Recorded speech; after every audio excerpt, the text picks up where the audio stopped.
ఇలా అన్ని జీవరాశులు ప్రకృతితో మమేకమై పర్యావరణాన్ని కాపాడుతూ మానవునికి ఎంతో మేలు చేస్తున్నాయి.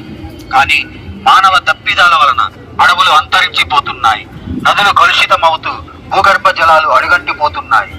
నేడు పర్యావరణానికి హాని కలిగిస్తున్న వాటిలో ప్లాస్టిక్ ఒకటి.